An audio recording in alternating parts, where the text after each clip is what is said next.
Ya, ini depan.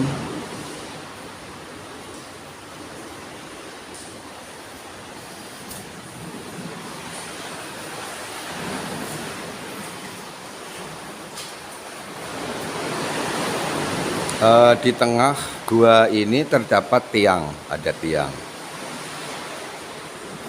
Jadi tiangnya cukup kuat. Di kanan kiri ada lubang.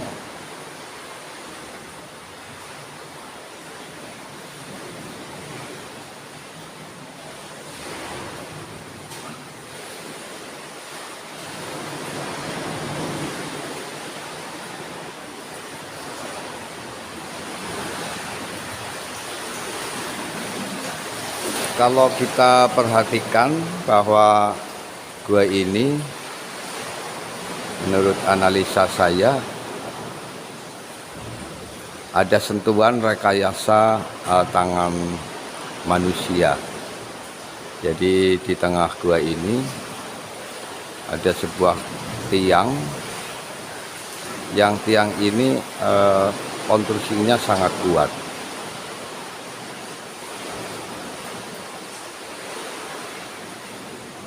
Nah, ini yang kelihatan itu pintu yang menghadap ke laut.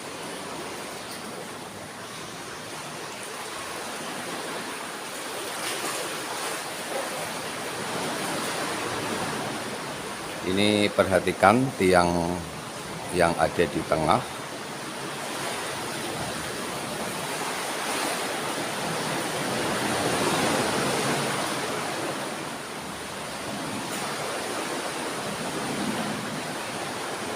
Nah, ini pintu yang baru kita masuki tadi.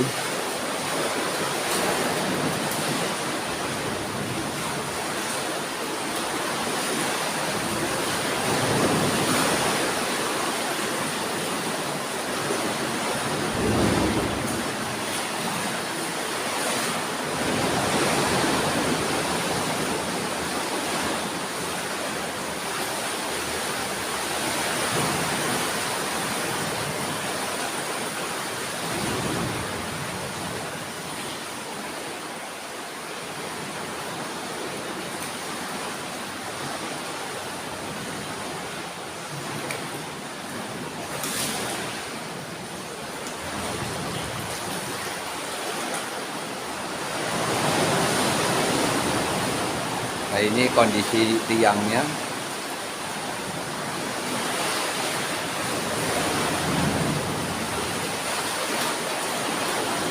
Di tengah tiang ini terdapat lubang. Jadi di sini ada lubang. Ini konstruksinya bisa kita lihat. Di sini ada lubang, dan ini tiang ini memanjang.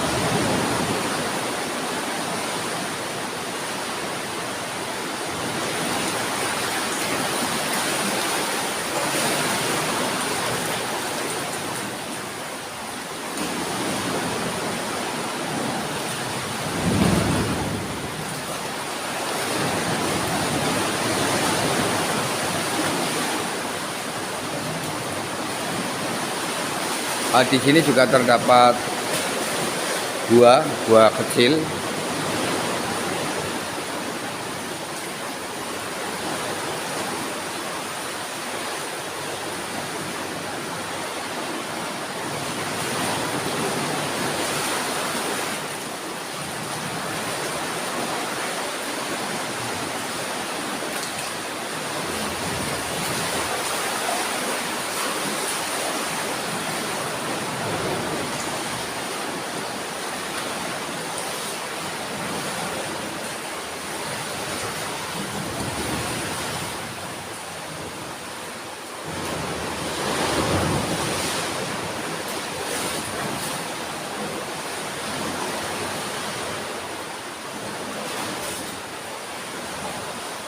Ya, saya sudah berada di tiang. Ini pintu yang baru saja kita masuki. Ini kondisi langit-langit.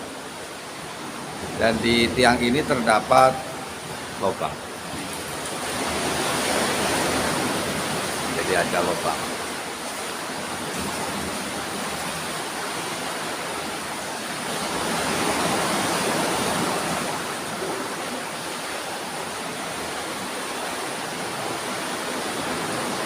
Ini kondisi langit-langitnya. Dan di sini ada lubang yang bisa nah ini lubangnya cukup rapi.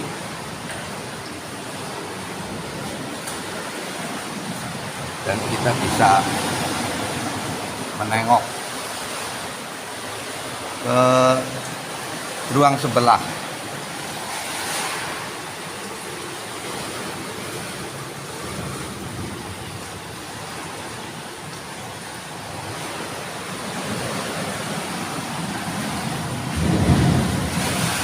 Jadi kalau kita berada di lubang ini yang kita menengok ke kanan,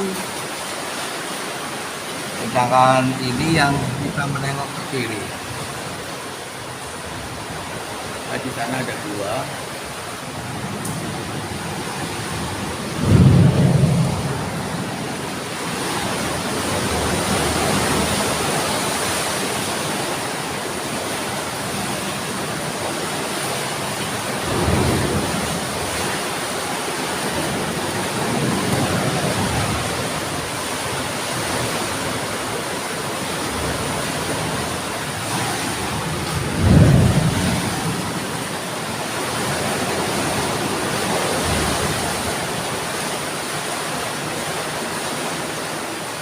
Ya, kita maju, ini masih di tiang.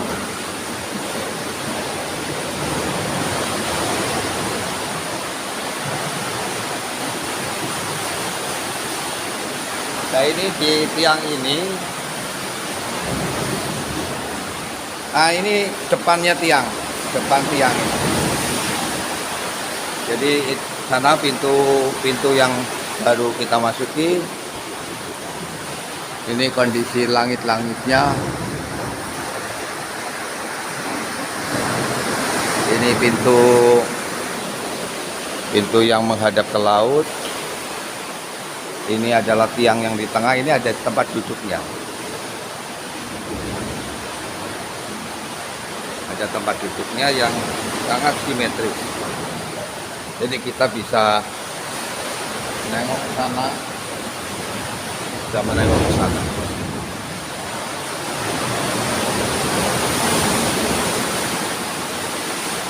Nah, sekarang kita sedang duduk di tiang menghadap ke arah pintu yang ada di laut.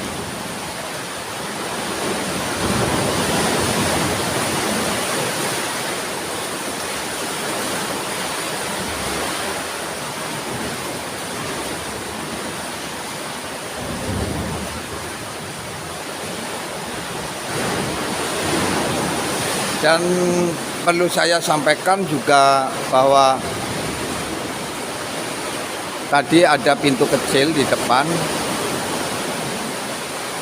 dan pintu ini dalamnya adalah gua, juga sambungannya di sini nih. Ini ada gua masuk ke sana, dan di sana ada pintu kecil. Jadi dua pintu ini di dalamnya bertemu. Sedikit saya menganalisa bahwa tiang langit-langit dan kondisi di dalam gua juga terlihat ada sentuhan-sentuhan arsitek pada zaman dahulu, bahwa langit-langitnya pun terbentuk. Dan kondisi tiangnya juga terbentuk. Di depan ada pintu tempat duduk, ada tempat duduk yang bisa menengok ke kanan kiri dan belakang. Ini cukup rapi. Dan di sini ada gua yang juga punya pintu kecil di dalam. Dan juga di tengah ada tiang. Di tengah tiang ada lubang yang bisa untuk tempat duduk dan bisa menengok kanan kiri. Kesimpulan awal saya menganalisa bahwa gua ini pernah dihuni dan dimanfaatkan untuk hunian atau yang lainnya. Tapi ini kesimpulan dari hasil analisa Tidak ada catatan sejarah tentang gua ini, belum ada. Saya hanya berdasarkan analisa. Jadi sekali lagi ini pintu yang satu, pintu masuk dari belakang, dan ini terdapat tiang, dan di sini ada lubang juga yang terlihat ada sentuhan tangan. Dan di sana tiangnya adalah memanjang. Nanti saya akan menuju pintu depan, namun harus muter nanti lewat tebing-tebing laut. Nanti akan saya perkenalkan. Jadi pintu itu berada di tebing.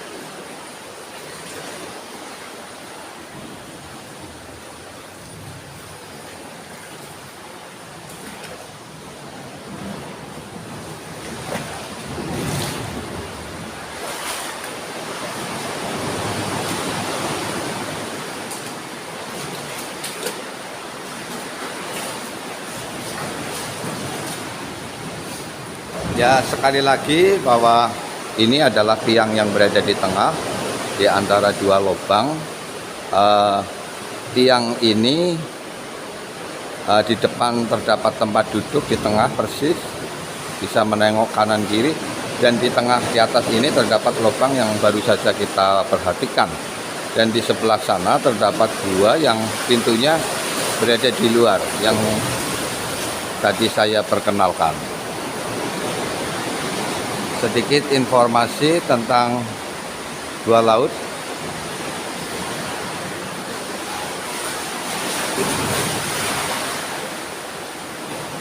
Saya akan menuju ke pintu yang ada di tepi laut yang menghadap ke barat.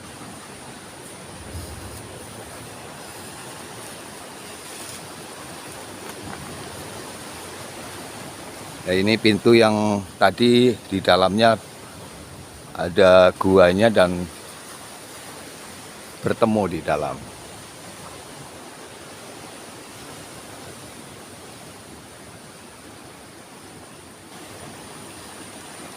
Ya, saya akan menuju ke pintu yang ada di depan.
Ya, tadi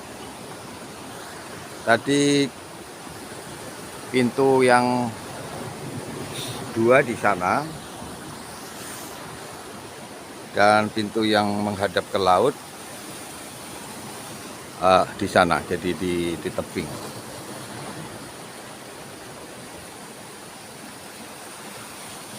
Untuk menuju ke pintu yang ada di laut, ini harus melewati tebing-tebing.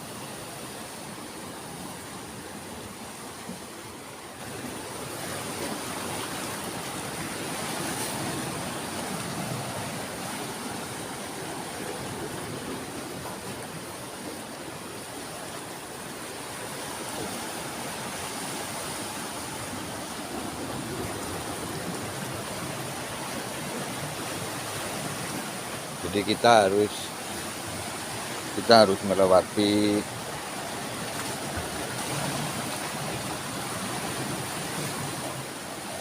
jalan yang berada di tebing tepi laut.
Ya, kita masih berjalan menuju ke pintu gua laut yang ada di laut.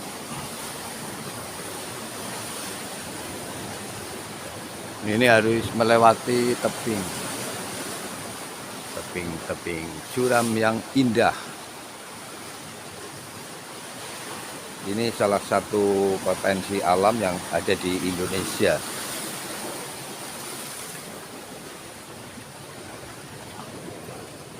Bismillahirrahmanirrahim.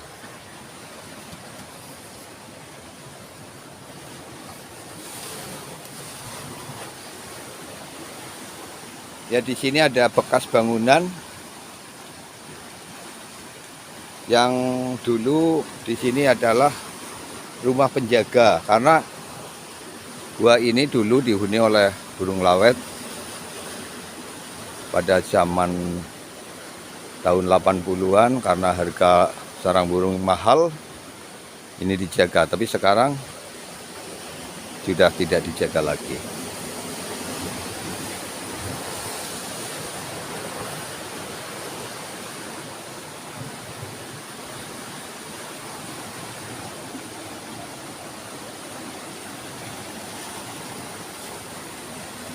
Ya, saya akan menuju ke pintu gua.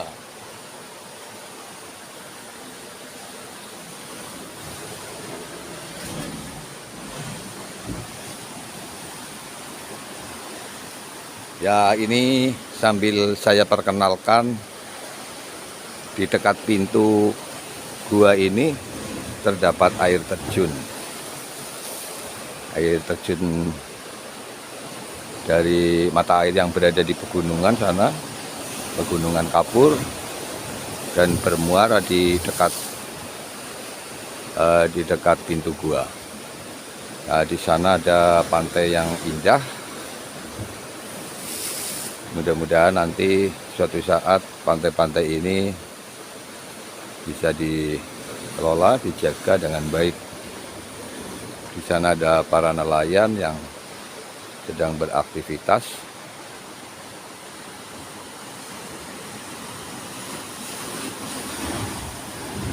Ya, kita harus menuruni.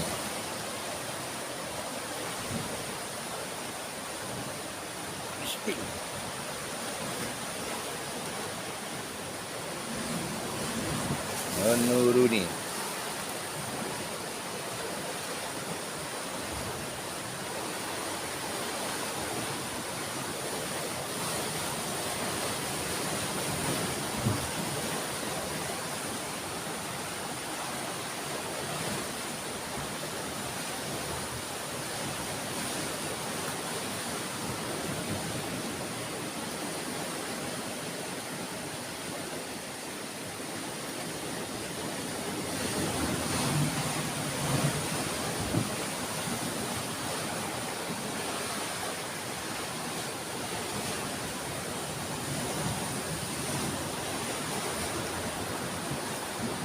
Ya, saya sudah berada di kaki bukit tebing curam. Nah, disinilah gua yang menghadap ke laut.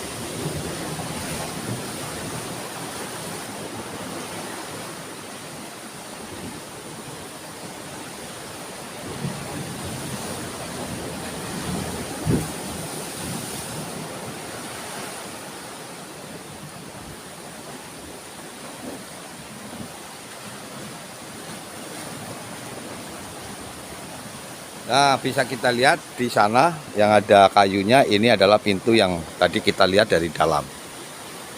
Tapi tidak bisa dimasuki dan kita tidak bisa mengambil gambar yang dekat karena ombak selalu datang. Sebagai gambaran bahwa analisa saya bahwa gua ini pernah dihuni oleh orang-orang terdahulu kita, mungkin sebagai hunian atau untuk mempertahankan wilayah, mempertahankan keamanan, kenyamanan, bahwa gua ini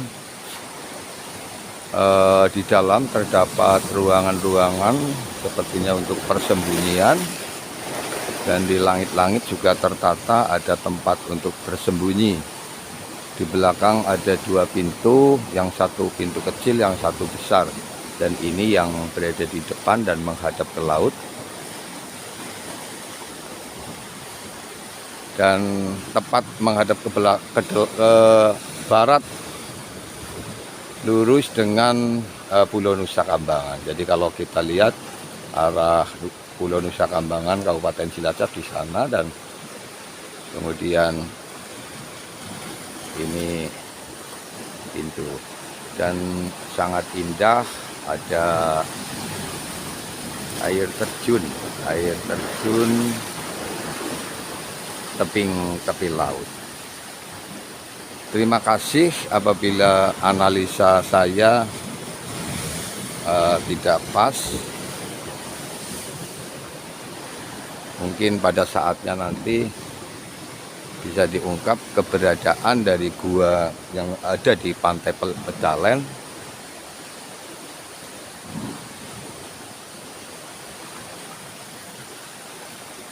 Dan juga bisa kita lihat di sana juga ada beberapa tempat yang, jadi ini dalam sekali, jadi ini dalam, guanya dalam.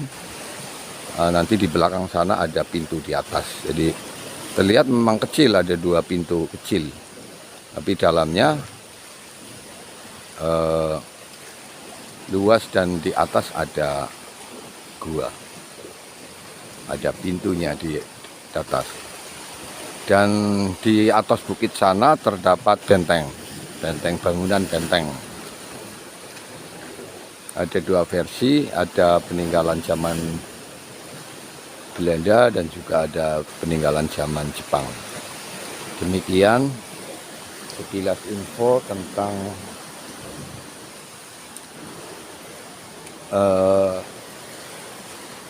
potensi alam yang ada di Kabupaten Kebumen, dan saya mencoba untuk menganalisa. Terima kasih. Wassalamualaikum warahmatullahi wabarakatuh.